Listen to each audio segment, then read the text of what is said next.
Hello everyone, मैं विक्रम कुमार आप सभी का अपने यूट्यूब चैनल स्कॉलर्स कॉन्सेप्ट के ऊपर स्वागत करता हूं। डेवलपमेंटल बायोलॉजी यूनिट से डेली क्वेश्चन सीरीज के अंदर आज हमारा क्वेश्चन नंबर 21 है और आज का हमारा क्वेश्चन सीएसआर नेट जेआरएफ 2018 से लिया गया है। क्वेश्चन को देखते हैं।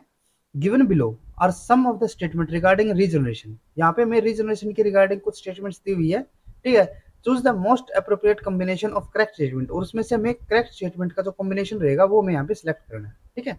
तो अगर यहाँ पे ए स्टेटमेंट को देखते हैं तो ए स्टेटमेंट में क्या है, the type of regeneration characteristics of mammalian liver is considered as the compensatory regeneration.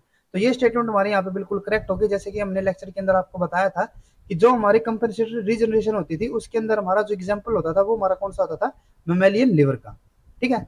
इसके अंदर क्या होता था कि जो हमारा एक सेल होता था, ठीक है, जैसे हमारे यहाँ पे ये लिवर हो गया, तो इसके अंदर क्या होता था कि अगर हमारा कोई पोर्शन यहाँ पे रिमूव भी हो जाता है, ठीक है, उसका हमारा लॉस हो जाता है, तो जो हमारे बाकी के यहाँ पे सेल्स बचे हुए थे वो हमारे क्या करते थे, अपने खुद की जो पोटेंशियल रहेगा, ठीक है, जो उसका स्टेम सेल पोटेंशियल रहेगा वो भी वो मेंटेन करके चलते थे। और साथ में वो क्या करते थे, यहाँ पे जो हमारा ऑर्गन लॉस हुआ है, ठीक है, जितना ये पोर्शन यहाँ पे लॉस हुआ है उसकी भी क्या कर देते थे, वो फॉर्मेशन कर देते थे। और वो हमारा किसके अंदर आता था, जो हमारे यहाँ पे कंपनसेटरी रीजनरेशन होगी। तो इसीलिए हमारा ए स्टेटमेंट यहाँ पे बिल्कुल करेक्ट है।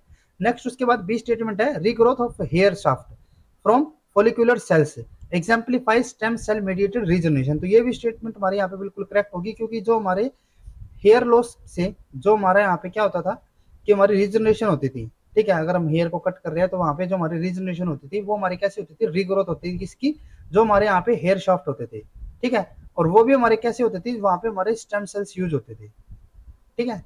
और इसीलिए हमने इसको क्या दिया था, स्टेम सेल मीडिएटेड रीजनरेशन। तो इसीलिए ये स्टेटमेंट में हमारी यहाँ पे बिल्कुल करेक्ट रहेगी।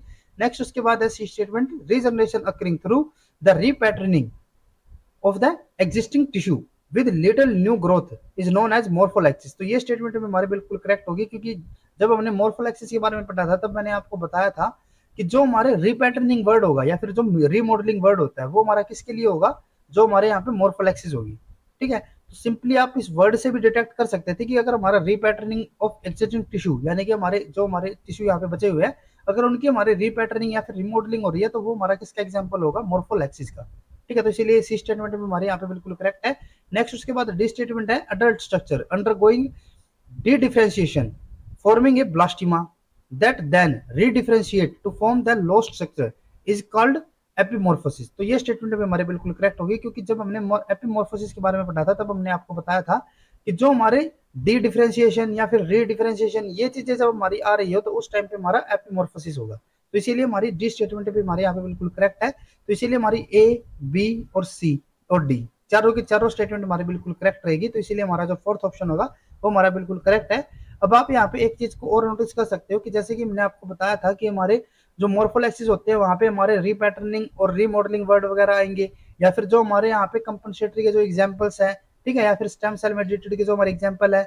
इसी तरीके से जो हमारे एपिमॉर्फोसिस के अंदर जो हमारे डी डिफरेंशिएशन और री डिफरेंशिएशन वर्ड आ रहे हैं, तो ये चीजें आप याद रख सकते हो डायरेक्टली, इससे आप डायरेक्ट क्वेश्चन को कर सकते हैं, ठीक है। जो इसके एग्जाम्पल है या फिर जो इनके अंदर हमारे कॉमन वर्ड है, जैसे कि अगर हम यहाँ पे बात करें स्टेम सेल मेडिएटेड की, तो वहां पे अगर हमारा स्टेम सेल अगर यूज हो रहा हो कहीं पे वर्ड, तो उसका मतलब क्या होगा कि वो हमारा स्टेम सेल मेडिएटेड रीजनरेशन ही होगा, ठीक है। सिमिलरली अगर हमारा रीपैटर्निंग वर्ड आ रहा है तो वो हमारा मैक्सिमम चांस उसकी क्या है, 99% की वो हमारा मोर्फोलैक्सिस ही होगा। सिमिलरली अगर हमारा डी डिफरेंशिएशन वगैरह अगर आ रही है तो वो हमारा एपिमॉर्फोसिस का एग्जांपल होगा, ठीक है। तो इसीलिए हमारे यहाँ पे जो डी ऑप्शन है या फिर फोर्थ ऑप्शन है वो हमारे यहाँ पे करेक्ट होता है।